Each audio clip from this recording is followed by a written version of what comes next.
everybody. Welcome to another episode of What a Hell of a Way to Die. It's Francis and it's Nate. It is halfway through November somehow. I don't know how that happened, Nate, but here we are, almost to December. Almost a new year, 2022, around the corner. Is it going to be better? I don't know. It depends on who you are, I guess. But how are things going on your side of the pond? Well, you know me. I'm always got shit going on. That's probably There's always something. There's always some nonsense. We're dad age. There's always something that we're puttering around at. Yeah, well, I mean, today was a beautiful day to ride. Absolutely gorgeous day to ride. Just like perfect fall weather and not too cold, so it was just really, really nice. Like, I managed to snap a single snapshot on the way in. It's probably not that good of a picture, but like, I try to remind myself to just take that all in when you have a beautiful ride like that, because there will be plenty of days when it's just cold and rainy and shitty. And today was dry and sunny and wonderful. So beautiful ride in. Just got done solving some stupid problems with hardware for network infrastructure at the new studio. There will come a time when it's all plugged in and working and it'll be good and I won't have to touch it. It's very funny because I'd never used a hardware firewall before, and I guess they must be running a lot of processes that get them hot that need them to run fans, because it's genuinely like a white noise generator. Like, it's so fucking loud. It's probably the loudest piece of hardware I've ever encountered, next to like a big graphics card.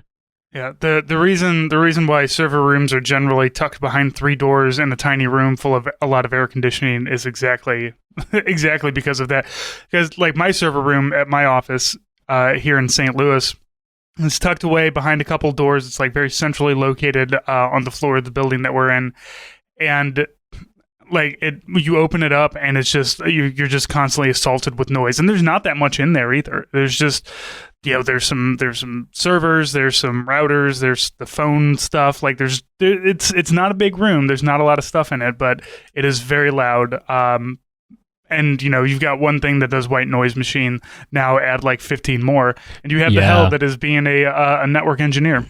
A thing that I did for a very brief amount of time and then said, fuck this. So the funny problem today was, once again, British business. I was given everything I needed to be set up and running, but the guy didn't tell me that the fiber line he was sending me, the fiber cable, was going to not have an SFP, which I can't remember the name of the acronym. I think it's Smart Fiber Point or something. I can't remember. Anyway, there's a hardware sort of like plug-in connection, and then you actually have, in this specific kind of thing, an A and B port for a send and receive fiber line. And he didn't tell me how it was going to terminate, and I presumed it was going to be SFP on both ends. And it turns out, no, I need to supply my own SFP for the firewall connection, so I had to buy one. So obviously, like, it's not ready. So everything is up and running, and we thought we'd be good to go to plug in and just plug get our switch live and have every port in this building wired. It's gigabit Ethernet. It's a gigabit line. It's going to be slightly capped because we're not paying for full gigabit, but like, it's a full fiber line, so it's sick. I'm really excited. But no, because there was one little thing missing, I can't keep it running. So we're still technically running off a fucking DSL connection right now, which annoys me, but it works.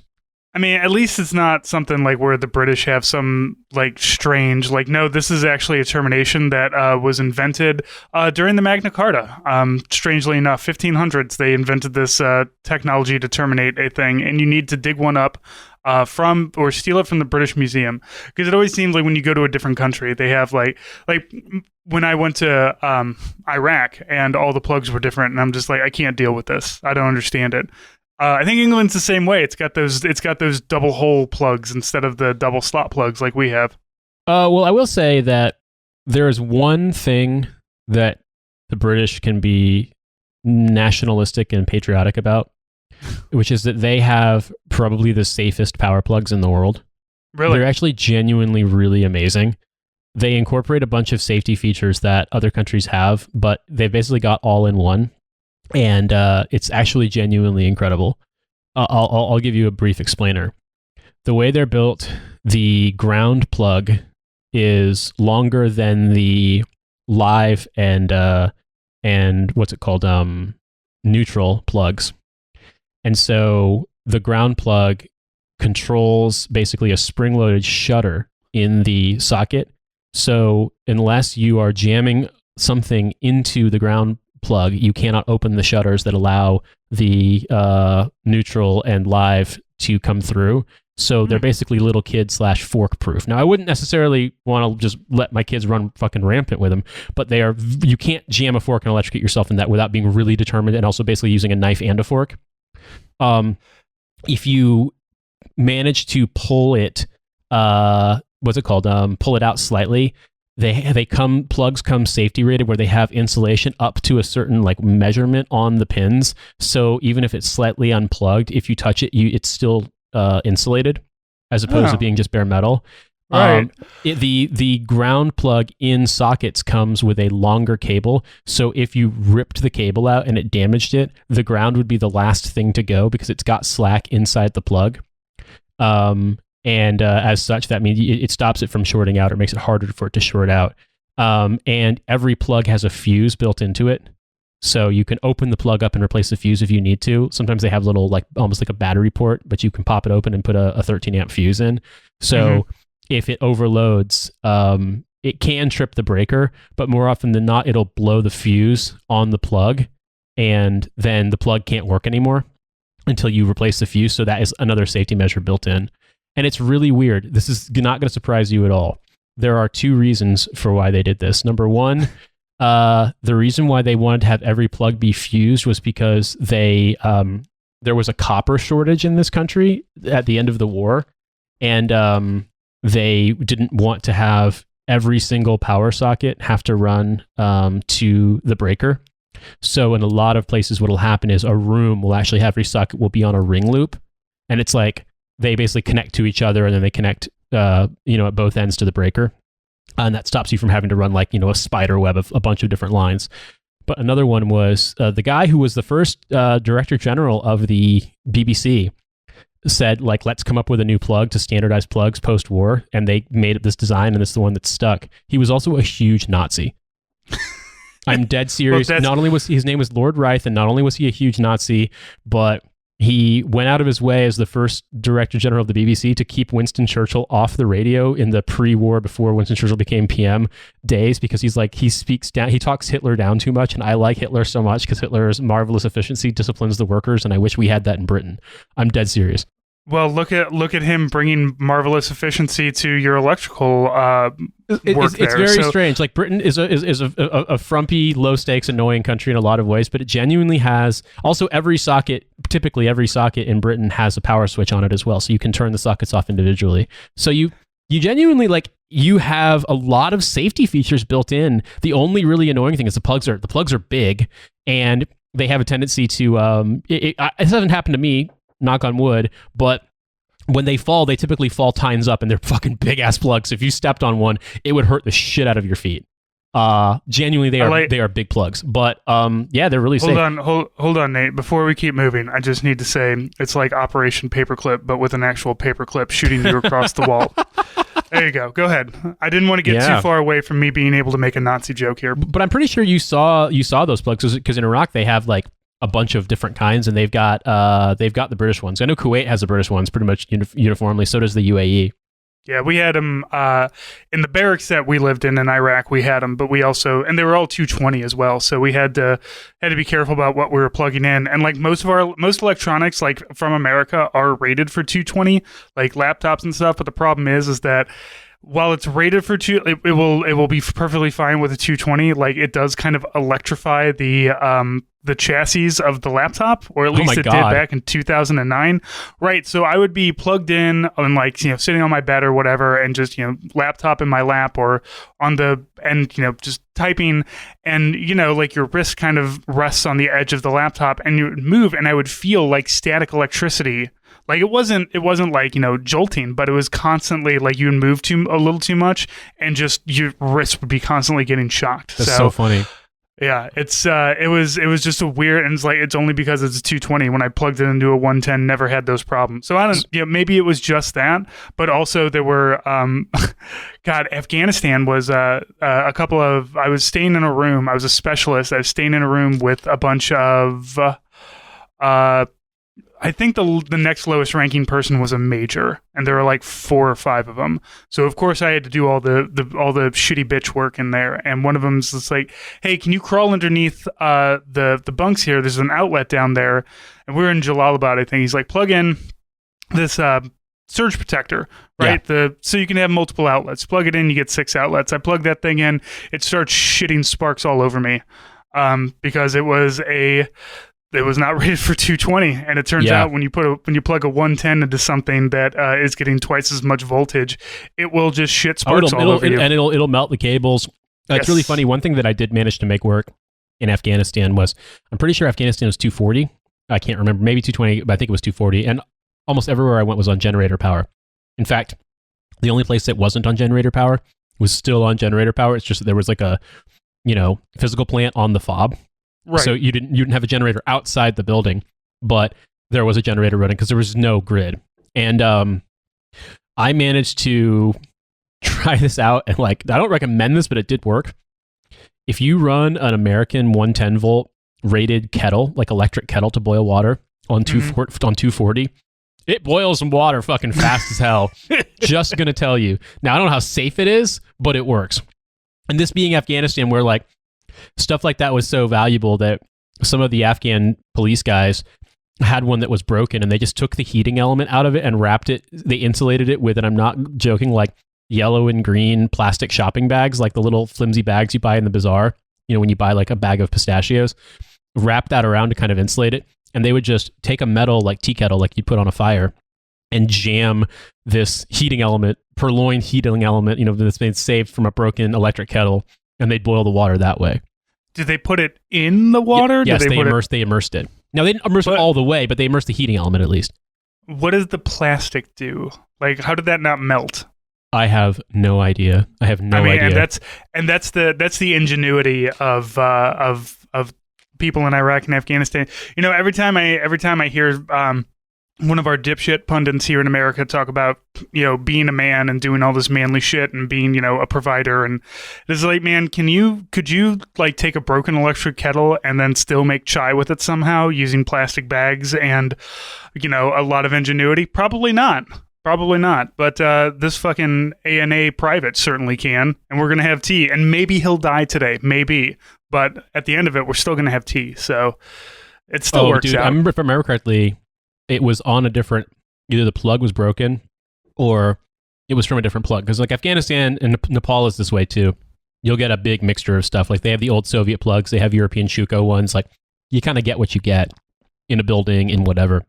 And I think the standard thing in most bases that were built not just for not solely for Americans was to have 220 or 230 with the European style Shuko plugs, the 2-prong rounded plugs, and whatever they had didn't fit, or it was too broken to use, so they broke the cable off the plug and stripped the insulation back, and then twisted the wire into little points, and then just jammed it into the socket.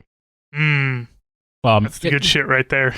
Like I said, made some tea. Eventually caught fire once, I think. They were nice. They were smart enough to always keep it monitored and not plug it in when it wasn't being used, obviously.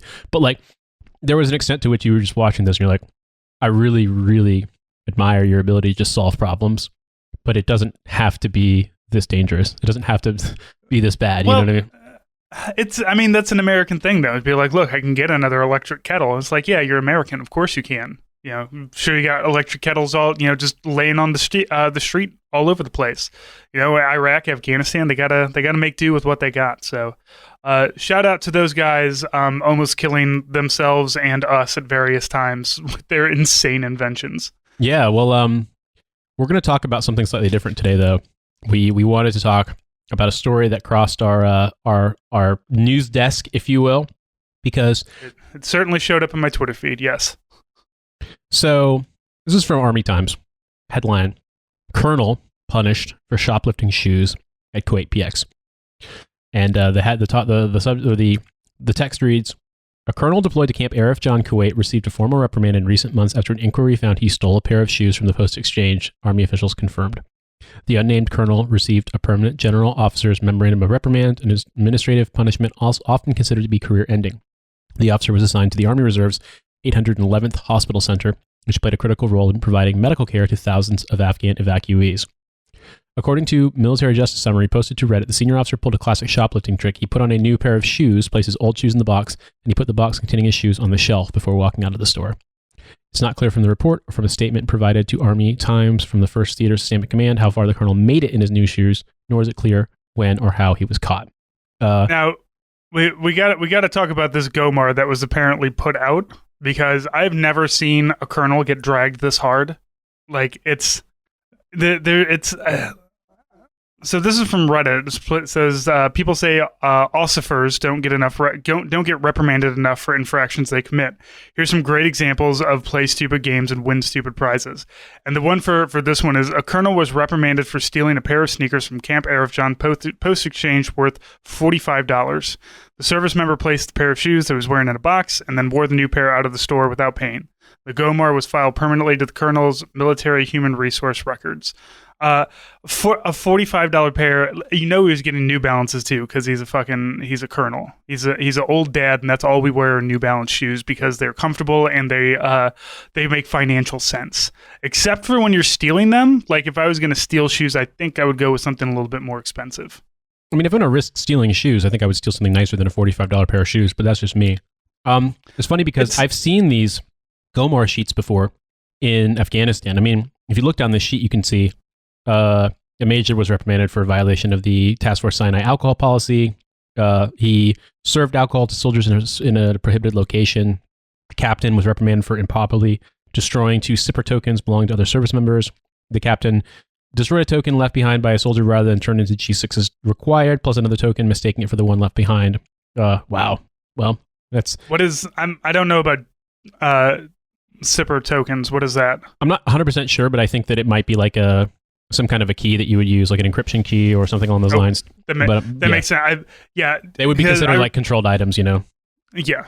Yeah, I know that we, last time I was anywhere near a SIPR was in a talk in Iraq in 2009. So I'm sure that things are a little, logging in is harder, but still a little bit easier as the military does. Yeah, I have no idea. I mean, I can't imagine it's a USB token or a USB key. I mean, if it is, I guess that would make sense if they'd rigged up a thing so that was the only way you could use a USB port. But at the same time, it's like, I don't necessarily know if that's even safe to do it that way, because most of the time they have USB ports disabled on military computers. So maybe it might literally be, maybe a SIGO who's listening can tell us, or a signal NCO.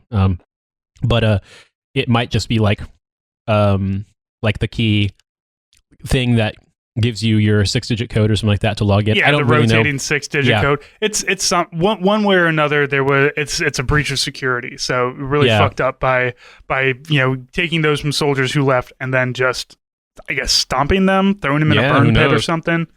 Either way, don't do that shit. And then a first lieutenant was given a Gomar for failure to intervene in sexual harassment committed by his NCOIC, who was also his roommate. The first lieutenant witnessed his NCOIC giving a specialist an unwanted massage. The same specialist reporting the NCOIC's harassing conduct and words, but the lieutenant ignored this, denied knowing about it during a subsequent investigation. And they put it in his permanent file. Wowzers. Good. They need to permanently fucking bounce that guy off of a wall. Yeah, I mean, it's moronic. They are, that's... Look, I can only recall seeing one of these circulated via email, I want to say at Bagram. And I remember a couple of cases on it, and the overwhelming majority were for alcohol, pissing hot on a drug test, sexual harassment, and then the higher in rank, the weirder they got. Mm-hmm. They'd be like, a major was imprisoned or whatever for child porn or something like that on a government computer. But it was never like this kind of shit. Like, I don't recall it being like larceny so much as it was pissing hot for smoking hash, having alcohol, or like sexual harassment stuff, I think. But it was a long time ago. I definitely think they also made a bigger deal of when senior officers got in trouble for it. So following in this article, the Army profession requires all soldiers to serve honorably, says Major Jessica Rivero, a spokesperson for the 1st Transportation Support Command. Reports of misconduct are investigated and adjudicated according to applicable laws and regulations, blah, blah, blah, blah, blah, blah, blah, blah. All right. They then go on to talk about the basic pay of an Army colonel, and how much money he makes, typically by his paycheck. There's not a lot to this because the entire story is based off of a screenshot from Reddit, so they have to they had to fill it up with well, here's what could happen. Here's the basic pay numbers that we have for all of these people. It even adds in, you get hardship duty pay in Kuwait with $50. Travel incidentals of $3.50 a day. Basic allowance for housing. Yeah, it's just a bunch of numbers that kind of get thrown in and be like, well, and if he gets punished, which, like, is he going to get punished, or is he just going to not get a chance to? He's going to get a chance to retire, is what's going to happen for stealing some shoes.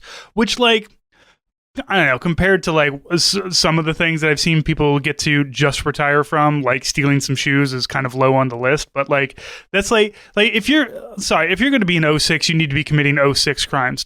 Leave the E4 shit to the E4s. Like, that's really true. Yeah, there's something that makes it so weird is that when it's like the brigade commander of the 173rd, you know, forcing his wife into a double proxy divorce so he can marry his interpreter and also defraud the military of $100,000 worth of what's it called, Thuraya minutes for her family to have satellite phones. That it's like, all right, fair play. You did some colonel shit. You did some colonel misconduct. That's some deep shit that you have to do. Like, there's a lot of planning. There's a lot of stuff that goes in. Because to become an 06, you have to be insane in some way, shape, or form. Like, you have to be able. There's a mindset that you have to have, and it's the same kind of mindset that would make it so that you can easily double proxy divorce your wife so that you can marry your interpreter and steal satellite phone minutes from the government to give to your girlfriend's family. That absolutely that's something that me as an E6 would never be able to even have the resources to consider. If I remember correctly, he also managed to do some sort of like theater training thing, like create a fake requirement for him to go do theater training. And actually it was a getaway for like a 4-day weekend for him to go to have fuck time with his interpreter in like Turkey or something like that. So like he left his brigade in Afghanistan out in the shit. He's like, yes, now we're going to Turkey to a fuck spa. That's colonel level crimes right there. That's rank has its privileges, and rank is not all right. If you're a colonel, I do not expect you to get on the fucking register of crimes or whatever because you went over your allowance of Mucinex at the PX because you were buying it to RoboTrip like my soldiers did. Okay, you need to do bigger crimes if you're going to do them. Yeah, you gotta. If a colonel is breaking the law, I need to be able to sit down with it and like I have to parse things out. I need to be able to I have to talk to a lawyer to really figure out what laws were properly broken here. This is just stealing some shoes, so it's not impressive, but it is very funny. Yeah, I agreed, and I guess I wonder maybe if we could dovetail this discussion because it's not that interesting of a story. It's just more of like a curio. About some of the weird crimes that we've seen people commit. I'm going to try to dig deep because I know that I always tell the story about the shipping container full of TVs. That's a funny story, but I've told it so many times. And I'm trying to think of other things that I can recall people getting in trouble for. I mean, I remember somebody getting hemmed up pretty bad because they found an unlocked NSN in the supply system to buy like Gerber knives, like not a Gerber like multi-tool, but like Gerber brand knives. And so they bought like 300 fucking knives, and I'm sure the plan was to sell them, but they managed to turn like the commander got livid with them, and they're like, no, we're giving them as part of our kit for our troops while they're deployed. So they have it in their kit because we're a supply company. Like it was weird, but that's that kind of thing. But when I think of like big crimes, I can think of, soldiers getting into like a soldier getting hospitalized because he got stabbed with a machete in the Ville in Dongduchan in a fight over a bar hostess, that kind of thing. Soldier. Go ahead. Sorry. I was gonna say, I told you that in Iraq we brewed our own wine. But we had a system going. We kept it in our, only our unit.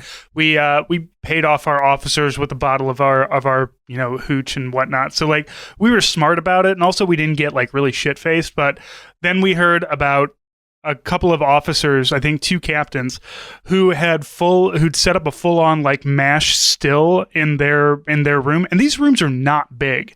And like wine is easy because it's just take sugar and take yeast and put them into a thing, and the yeast eats the sugar and it shits out alcohol, and then you drink it and you get drunk. These guys were trying to make gin. So, and a still is not only like is it hard to set up, but it's incredibly dangerous to operate because it requires a lot of pressure, a lot of heat. There's just a lot of things. But you have to boil the stuff off and then kind of collect the condensed. It is it is incredibly dangerous to do that's why, bootleggers, I mean, sure, they do it out in the woods to be secret, but also so they don't burn their shit down. So we had these two officers who built a false wall in their chew and put a still behind it and started like trying to create booze. I don't know how they got caught because I don't really think anybody was doing morale welfare checks at the time. Maybe one of their officers were, but goddamn, those two officers got hemmed up real hard because they were trying to be Hawkeye and fucking Trapper John. Maybe with the same amount of sexual harassment as well, but also attempting to I don't know, burn down the fucking little Chew neighborhood that they were staying in. Have you ever noticed that's really funny about MASH? It's impossible to watch now without the sexual harassment just jumping out at you every single time.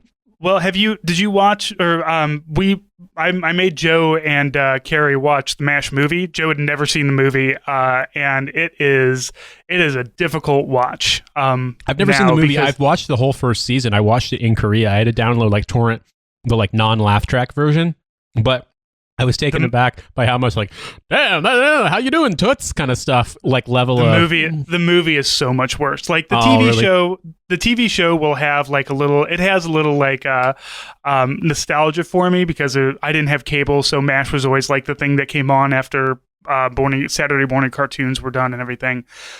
It like the TV show is better than the movie because the TV show has an actual point and is trying to convey a message between the sexual harassment, but like also they kind of leave out a lot of the really glaring problems of sexual assault from the movie, which also left out a lot of the glaring problems of sexual assault from the book. Like Trapper John is called Trapper John because he would trap women into places and physically assault them. That's just his nickname is the rapist John, but we call him Trapper. So we're not gonna get into the nickname of the one black surgeon that they had either. Let's not do that. You'll hear it when you do edit the episode. Well, the thing that I remember with MASH is also its weird kind of time capsule, because if I remember correctly, MASH's first season as a TV show started in like 1970 or 1969, something along those lines, like very late 60s or early 70s. And its season finale, its series finale rather, was like 1982. Yeah, like 11 years later. Yeah, so it was it genuinely, like, mores in America hadn't changed that much, but I think they had changed enough that, like, the way the show was portrayed, like the attitudes around it, the sort of seriousness of it was very different from the beginning to the end. But also, like, when you look back at it now, the stuff from the early 80s hasn't super aged well, but the stuff from the early 70s really hasn't aged well.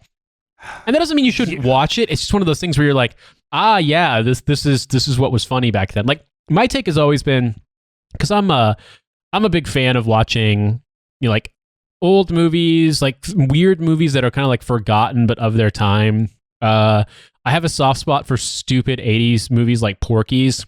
Things along those lines. Like, they're dumb but they're funny, and they're like funny in a weird way. Like, they seem kind of almost ham-fisted, like really hitting you over the head with the point in a way that doesn't really make a lot of sense now, because the way we films, do comic pacing today is a little bit different. Like the scene where in Porky's, these guys have like a peephole to stare at the girls' showers, and they do that, and then a dude like jams his dick through, and then like the women's gym coach comes in and sees it and like yells at him, and he like has a mole on it or something like that.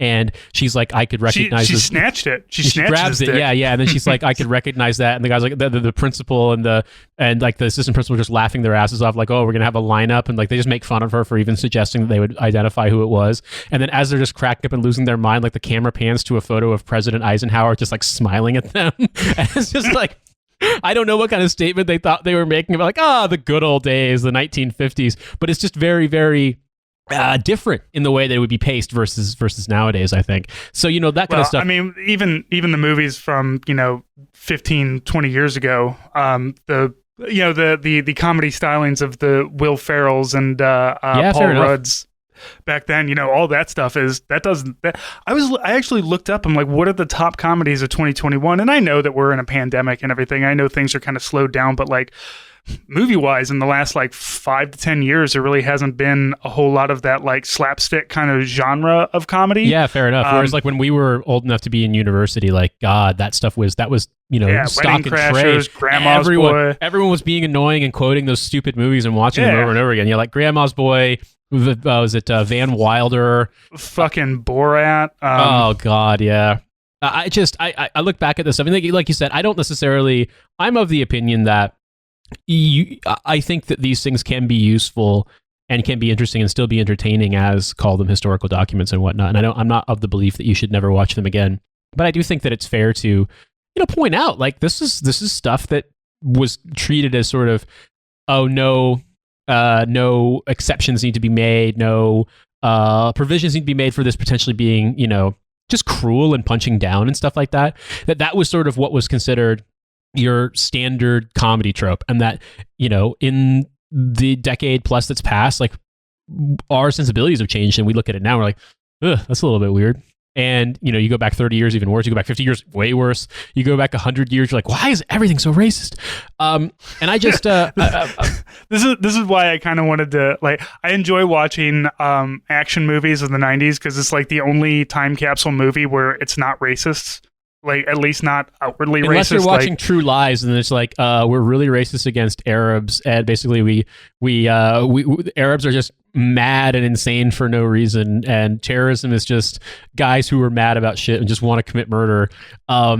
And that's why you have to watch Rambo 3, which is dedicated to the brave Mujahideen fighters of Afghanistan. That is true. Although, if I remember correctly, they changed the text to say dedicated to the gallant people of Afghanistan. To here's the thing: it never said the brave Mujahideen fighters of Afghanistan. That's just like a thing that somebody made up. Like there is no proof other than that image that circulates on the internet, which is really? Still funny. That's funny because I could have sworn I saw something very funny about it when I was. I watched that movie on TV in Germany when I was there in 2005, and like maybe it's just a false memory. Maybe in my mind I thought it said the brave Mujahideen fighters, and I saw the joke and stuff. I just remember seeing it and kind of finding something funny about whatever it was that was said in a sort of that hasn't aged well way, but I could not tell you what it was. And until you told me that was a forgery, I would have been like, oh no, I'm pretty sure I saw that. Like I wouldn't have testified in court, but I would have probably believed that I'd seen that. So there it is. False consciousness, false memories. It's the Berenstain Bears all over again, except that it's the brave Mujahideen fighters of Afghanistan. Yeah, so you know, a little bit of a side note here talking about this stuff, but I'm trying to think of weird crimes, because that was the thing. We want to talk about weird crimes we saw people commit. You talked about the guys distilling. You talked about that they wanted to be like Hawkeye and Trapper John. I never saw that, but I did hear a story once from a friend who was in one of the brigades from the 10th Mountain, that some of his guys who were sent back to Bagram slightly early, like other lieutenants, and they got in trouble. Basically, they got a bottle of like rot gut, you know, Central Asian vodka, and got full on pasted on it, and then were tearing ass around Bagram in a John Deere Gator, and then crashed it, and then tried to fight the MPs when they were detaining them. And that they got super hemmed up bad. I mean, there were stories about it. There were stories about like, oh yeah, and then they got fucking busted down. And like 3 weeks later, they were E5s in the New York National Guard, and like maybe that happened. But everyone loves to. I mean, I remember. I'm gonna sound like such a fucking dick. We're in the army, bro. We're all dicks. It's all right, fine. Go for it. But I mean, I don't mean this as any kind of disrespect to anyone in the enlisted ranks. I said this more as a joke, but it was also true, trying to explain to my Joes to not trust shit like that there was a second lieutenant in our company who got a DUI, and someone's like, yeah, I heard they already busted him down. And I was like, to what? Sergeant Major? And they're like, well, they just looked at me. I'm like, God damn, sir. I'm like, what the fuck are you gonna bust a second lieutenant down to? Like, surely if you're gonna bust him down to an enlisted rank, you're gonna make him a private. But like that almost never happens. I've never actually seen that. When it happens, if I remember correctly, it's after you get sentenced to Leavenworth and you've actually been convicted and sentenced, and then they take your rank off. But while you're still in jail, while you're in holding or whatever, you're awaiting stuff, I think you still keep your rank. I don't know. because I've never been to military prison. But you have to have some kind of rank, I assume. So they give you just the lowest rank because like you're still in the military. You're being punished as a military. And I don't know. Maybe a JAG guy is going to yell at me. Maybe Pat's going to come on and tell me I'm wrong. If you have some stories here about, because I've seen people get GOMARs. I've seen officers get confinement. I've seen lots of craziness, like people getting like legitimately sentenced to confinement in a military prison, like for, you know, violating direct orders, lying, etc., lying in sworn statements, that kind of thing. But I've seen people been barred from promotion as officers. I've heard of guys getting busted down from like colonel to lieutenant colonel as part of like their sentencing when they've been, you know, convicted. Like I'm pretty sure the brigade commander of the 173rd who did the fuck vacation in Turkey, I'm pretty sure when he was sentenced, he was allowed to retire with full pension benefits, etc., but he was reduced in rank from 06 to 05. So I have heard of that before, but I have never heard of, I could never tell you that I have seen evidence, real evidence in the, say, contemporary era of someone fucking up so bad they get busted down all the way from officer to officer rank to enlisted rank, unless it's like a military prison style thing where like, no, now they get literally busted down to E1. But like, you know, like a sergeant major can't get busted down to an E1, I don't think, unless it's like going to prison, like they bust you down to E4. Like I've seen guys get E6s, E7s busted down to E4s because they got like 2 DUIs in a row. But I've never seen a guy busted all the way down to E1. Maybe if you've seen an NCO busted down to E1 immediately and you want to go to the mat for it, tell me. If you've seen an officer busted down to enlisted ranks, please tell us. I would love to know, because like I said, I remember a guy fucking up so bad, lying in sworn statements so much, getting caught on video lying with all sorts of shit. It was adultery related. And violating direct order from his commander, and he genuinely got barred from promotion and sentenced to confinement. I did see that, but I did not see him get. He was a first lieutenant. He was first. We have to lock him in his room. He's too horny. Yeah, exactly. That's the thing. Being in Korea, being out in the field so much, he just built up horniness so much that he got to his horny limit break, and he had to fucking fire off a special move, and it was called adultery. Or actually what it really was that he had gotten married for split BAH money reasons and didn't realize that technically if you were married and it says so on your ORB, you can't just be out in the Ville fucking, because people will notice and you're technically married, and that's technically adultery. Even if you have an arrangement with your spouse and it's just for money, you'll still get hemmed up. Yeah. You can't fuck somebody that's not your spouse. Like the one puritanical like UCMJ rule that we still have, which I don't necessarily think is a bad thing, but also, yeah, you're going to get. Unfortunately, all you swingers are always in a bind. You might get hemmed up by this one. So, yeah, unfortunately, keep it just to your wife. Unfortunately, husband. The Army and the Department of Defense have not yet been infiltrated by sex nerds. They don't understand the concept of consensual non-monogamy or ethical non-monogamy. So, I'm only half joking here because, look, different strokes for different folks. Stuff works for people. That's just not for me, and I know it's not for me, and that's fine. It doesn't have to be for everyone. But I do find it very, very funny when people get really into the sort of like grad schoolness of how it's actually okay to cheat on your spouse. That is really funny when people really like want to intellectualize it away. I'm stealing the term from Brian Quimby from Street Fight Radio of sex nerds. He used that one time, and I was like, yes, that's exactly what it is. Well, you see, 15,000 years ago, humans... Shut the fuck up. 15,000 years ago, we were shitting in holes and dying at the age of 32. You know, and I'm with you. I don't give a shit what you do with your dick. It's fine. It's like if it's consensual and legal and like both people are all on board, it's fine. I don't care. I just know from my own experience, without revealing too much about my own personal life and relationships before I got married, that I learned the hard way that I thought I could be cool with the thing where like it's like, hey, it's our thing when we're together, and then you're with someone else when you're not. And it turned out I wasn't cool with it, and I had to kind of admit to myself, like, yeah, I made an emotional commitment I'm not prepared to keep. Sucks to figure that out. But the thing that I would recommend people do is, if you figure that out about yourself, then don't fucking lie to yourself about it, and don't presume that just because you can means everyone else can. Like, maybe I can't. Maybe I'm deep down secretly small c conservative in a way. I don't care. Ultimately, if it works for you, people love to say, don't yuck my yum. I fucking hate it when they say that. It's gross. But don't yum my yuck either. I don't fucking like it. You're not going to make me like it, all right? You're not going to make me like it any more than you're going to make me like fucking Dance Dance Revolution. It's just not my thing. Nate, I don't think you and I have to worry about anybody forcing us to bang their wives, so we're okay. Now all I can think of is the thing in Harold and Kumar Go to White Castle where the like gremlin dude played. Who's the guy who plays the he's like the investigator in Law and Order SVU? Christopher something. He's got an Italian last name. Maloney, yeah. Maloney, and he plays like this gremlin guy with huge boils on his face. He's like, hey, I'll fix your car. Hey, you want to fuck my wife? Like, you never know. Maybe that'll happen. God, he steals the fucking show. He steals the show in that part. Like that. Chris Maloney steals everything. Like he just shows up and smolders. It was such an out of character role for him. It was that so is not. No, it is not. Have you ever seen Wet Hot? Have you ever seen Wet Hot American Summer? Oh, I think I've seen the first maybe 10, 15 minutes of it, but I had to go somewhere, so I didn't have time to finish it. Is it worth watching? You should absolutely. It's worth watching. But also Christopher Maloney plays the Vietnam War vet guy who works in the cafeteria. He is phenomenally insane and talks to a can of peas constantly. So. 100. Oh man! Like yes, this is not out of character for Christopher Maloney because like for me, my Christopher Maloney experience was one Oz, which is he's fucking everybody's frightening in Oz, and then whatever cop show he's on. But yeah, then you start kind of diving into some of his more weirder, obscure roles, and you're like, no, he does crazy shit, and it's great.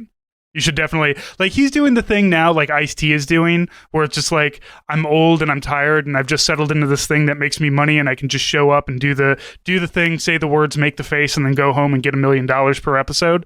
That's Maloney now, but man, find him 20 years ago, dude. It's some good shit. I also find it very funny because there are a lot of guys out there who are extraordinarily self-conscious about not having literally every hair follicle on their head that they were born with.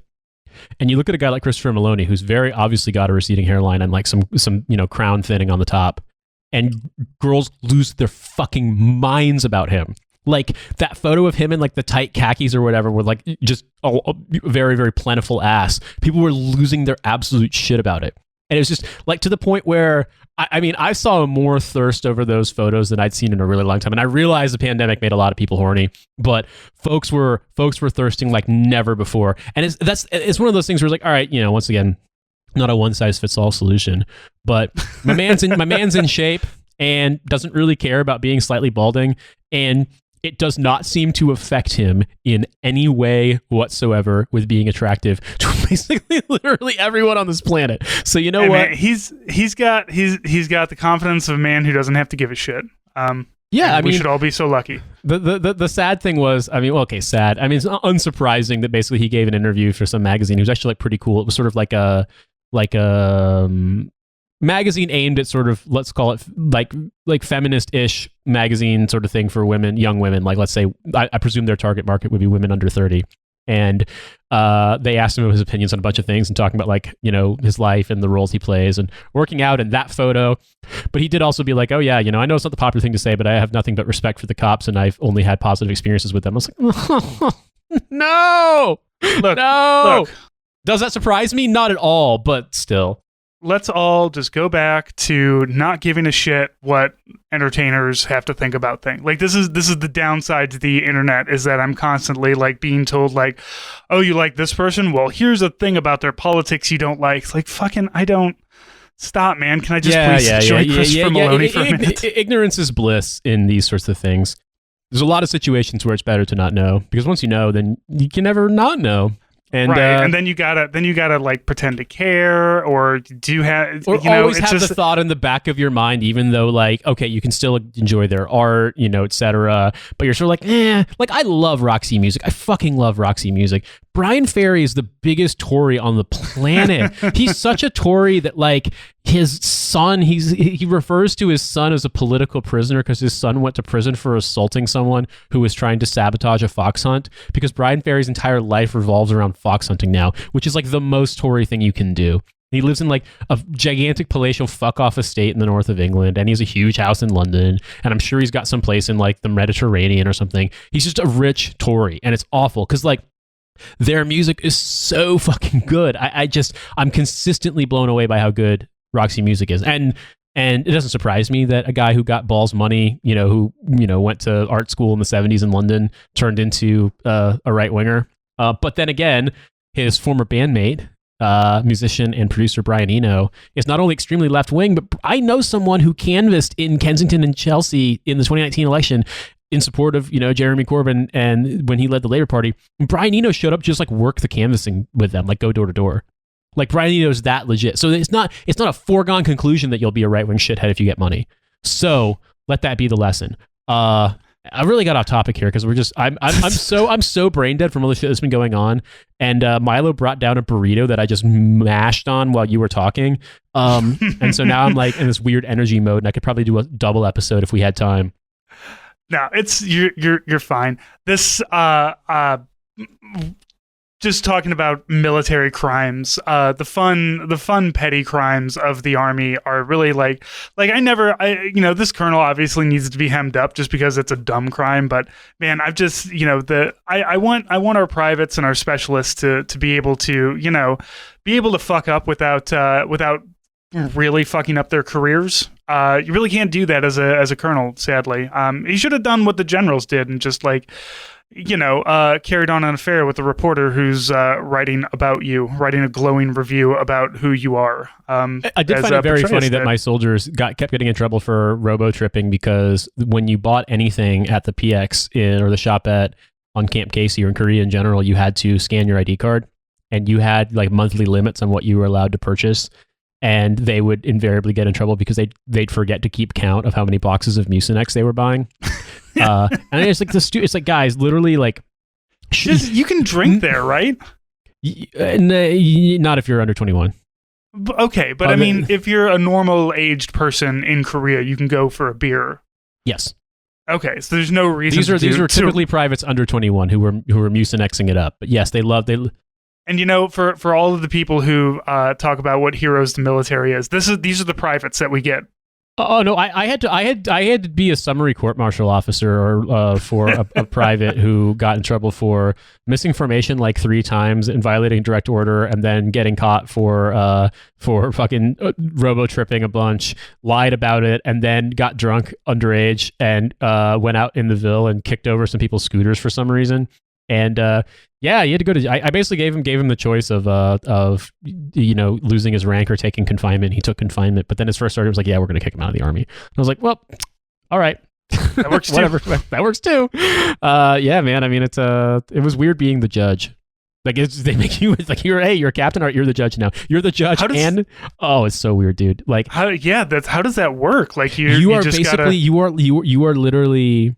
You have to be the person who considers the evidence, and you have to advise him of his rights with legal assistance from JAG, and read all the conditions and take statements from him and hold a proceeding, and then also sentence him. So you are the judge and the jury. They just like, hey, you're an officer. Yes. Come over here. And yes. You're just like, oh, am I helping somebody with a re-enlistment? It's like, no, we need you to judge somebody. We need you to send someone to jail. Yes. Which is a lot. Which I mean, to be fair, that's some pretty nice power. I mean, to have, like I said, I gave him the option of confinement to post and losing all of his rank and pay, like down to E1, or staying at E3, but taking 30 days confinement. He took 30 days confinement. But then they just kicked him out anyway, which probably should have been what you did. They had enough pattern of misconduct they could fucking chapter him. Yeah, right. Yeah. And Korea is just like you're basing it off of what you of one court proceeding, while the first sergeant's like, no, we got yeah. The first sergeant basically was like, yeah, we're not doing this shit, we're kicking him out. Also, by the way, sir, your car looks gay, like, because I had a tiny little Daewoo car, like, genuinely, like, it's we're kicking him out because your car looks too gay, sir. Yeah, Korea is like fucking Xerox PARC research laboratory for coming up with ways to kick soldiers out of the army and discipline them. Like, it's so much UCMJ all the time. I mean, it sounds like soldiers are also constantly like, everything I've heard about Korea is people either love it or hate it, and there's no in between. Well, if you're in Area 1, it fucking sucks because you're constantly training, and they're constantly coming up with ways to restrict you, and with all those restrictions, there's so many opportunities for them to hem you up for stuff. So, like, it's kind of a self-licking ice cream cone in the sense that, like, the reason there's so many soldier issues in Korea is you create so many insane restrictions, and then, like, there's so many ways a soldier can fuck up, and then, once someone runs afoul of any of those arbitrary limits you've put in place, then you have a reason to prosecute them. Whereas if you're in Area 2 or Area 3, especially if you're in like kind of a cake assignment, you get so much freedom, you can live off post, and like Korea fucking rules. Like, Korea's a great place if you're not subject to the how to say this politely. Korean culture. If the officers aren't fucking it up for you. Korean culture basically treats foreigners as kind of like either entertaining and or sometimes necessary aberration. And as long as you're not like really overtly breaking the law, no one's really going to say anything to you. I mean, they'll be mad at you being a dumbass, but you got to really push the line for people to intervene or to call the cops. But long story short, like, it's just you basically, if you are given freedom in Korea, you can have a really good time, and so they go out of their way to make sure that soldiers don't get any freedom. Let's be honest, soldiers kind of fuck that. Soldiers, they fuck it for themselves all the time, bro. It used to be a lot more laid back, and then soldiers fucked up some shit so bad, so like full on violating human rights kind of levels and gross crimes and things like that they had to clamp it down again. There didn't used to be a curfew, and then like enough soldiers got drunk and just assaulted Koreans that then they had to put a curfew back in place. So yeah, it's bad. Like, in a way, talking about Korea is a minefield in its own right, because it's a country where there's a significant right-wing presence in Korean society that wants foreign troops because they hate the North Koreans that much. But for younger people, it's more a question of like, why are these people here? Like, what's the point of having Americans here? And American troops do so much to just ruin any goodwill that might exist by being huge dickheads all the time. So for this week's bonus, I spoke with Zoomer correspondent Kevin Frint yet again about the second half of the 100 Deadly Skills book that teaches you how to more or less stalk your ex-wife. Like, it's supposed to be a Navy SEAL teaches you hard stuff to be a capital V violent, capital N nomad, but it's completely deranged stuff, and we had a great time examining it. I always enjoy speaking with Kevin, so please enjoy a preview of that, and if you want to hear the whole thing, you can get it on Patreon, and there's a link directly to the episode in the show notes. Total darkness. And what the fuck are you doing? Are you guys fighting in the Paris catacombs with the lights turned off? Like, total darkness. There's no fucking shot you're going to be anywhere where you can run from someone and throw this behind you while you're lighting it, and that they won't be able to see you and put, fucking two holes in the back of your head. Exactly. Well, you're running, in an extremely over the age of 40 way, trying to also hold your hand steady enough to light the flint of a lighter and then throw it so it makes a spark. It's just like, it basically, at this point, you're just sort of trying to divert them with funny magic tricks. Because it's just, what is this actually, it's not a flashbang. It's not going to impair their eyes. It's just sort of neat. If you're going to do that, you might as well throw those, those fireworks things you can get, the little, the poppers. Yeah, they look like little cartridges, old timey powder cartridges, and you throw them and they pop. Yeah, you're basically doing that, but with a lighter. So you might as well. They actually probably would get much more scared of that because they might think you have a gun. Yeah, exactly. Or they're like, damn, this guy's crazy. He just keeps fireworks on him at all times. Who knows what he's going to do? Yeah, what a sicko. Okay, so I'm gonna power through the next few of these. 69, lovely. Make a Molotov cocktail. Not obviously, pretty simple, pretty I guess effective for what you want it to see or what you want to use it for. There was a video going around Twitter recently. I think I forget what borough it was in, but it was in New York, and a couple dudes light up some Molotov cocktails outside a bodega and then throw them inside, and it was like fucking horrifying, like how quickly they acted. Like, those were some legit fucking things. But again, how useful are they to be able to carry this volatile liquid with you in your pocket and then light it at the last second without also catching yourself on fire? Yeah, I mean, I think that, to me, all these diversionary tactics, I kept thinking to myself, like, well, surely you just use a Molotov cocktail. But then that's the thing that you just pointed out that makes sense.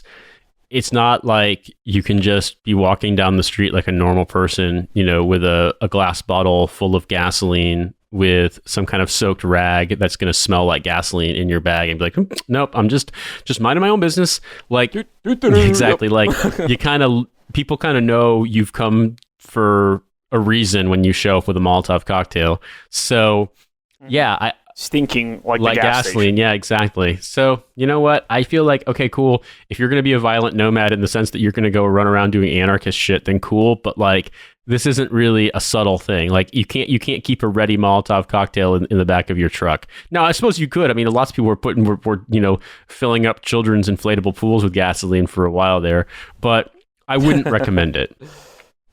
All right. Number 70 is how to do a pit maneuver on a target vehicle, which again is probably not the dumbest thing to know how to do, but the fact that it's in this book will probably lead someone to try to do it in real life thinking they're, James Bond, and that's the problem. Yeah, so basically, there was a video not that long ago of the cops doing this to like a pregnant woman because it rolled over and killed her. Yeah, and it's just like it was a traffic stop and she was looking for an exit because she couldn't stop on the the freeway with no shoulder, so she was looking for a stop and they just did pit maneuvered her and killed her. Like, this is a real thing, but yeah, well, like you said, this is not a thing that people should just think, oh, okay, I if I'm mad at this guy because, it was my right of way, I'm going to flip his fucking car, which to me seems like the way that, given the target audience of this book, that it would most likely be employed. Mm-hmm. Speaking of stupid shit that will get you killed, number 71, pistol disarmament pointed at chest. Like, it gives you like the flow of how you stop someone who's got a gun to your chest and is stupid enough to be within grabbing distance and not like 2 steps back. So it's like you got to trap the wrist and pivot it away, like the gun hand, I should say, away from you. Step 2 is to push it back against him such that his wrist tweaks itself back onto itself inward. And then step 3, it looks like you've completely fucked it and the guy hasn't let go yet and he's still holding on despite his wrist turning inside out. It's continue to drive and barrel over and pull adversary forward. And the step 4 is to strip the weapon and scan the environment. Like, again, do not do this. This will get you killed. You are not like a Krav Maga fucking commando trained on how to like break a Palestinian child's hand in 15 different ways. You do not have the means to do this. This is just not. No this one is does. Exactly. Like, very few people can do this in real life, and the ones who can are either crazy or have trained on this stuff a lot and have done it in real life. Which is not to say that like it's some mystical skill. It's just more that like a lot of people spend a lot of time envisioning what they're going to do when they get a gun pointed at them, and it involves being a huge badass. And then when a gun gets pointed at them, they're like, "Fuck." And you don't do anything because you've got a gun pointed at you. Why would you? Exactly. Why would you? Yeah, you. The real deal is like infinitely scarier than it ever will be. And any self-defense expert that does not like preface anything that they explain on YouTube in like a 3-minute tutorial with, do not do this unless you literally have 0 options. Like, you've already given your wallet, your keys, whatever, and the guy is still going to try and probably kill you, and you have reason to believe that he will make an attempt on your life, then I guess this is an action of last resort. But like, if someone's robbing you for money or something, then they're probably just going to clock you in the back of the head and call it a day. Yeah, exactly. Like, it's just it's not fun, and we're not saying this is good, but it's just one of these things where, fair enough, if you think that this is like a targeted killing sort of thing and you're going to die, then like, here is the opportunity to try to disarm a person. But yikes. Yeah, your ex-wife's boyfriend is putting a pistol into your fucking chest because he's sick of you trying to install cameras in the rain gutters. Exactly. He's finally snapped because he tried to play some music on the stereo and he realized the mics held, but all the speakers had been wired to microphones and nothing worked anymore. And it was just plugged into a random Nokia phone for some reason, but it's just annoying.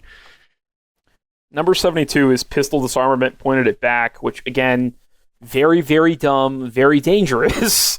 And God, you got to look at this illustration. Oh no, that's incredible. Number 1, step 1, determine if bad guy is right or left-handed. Like, what?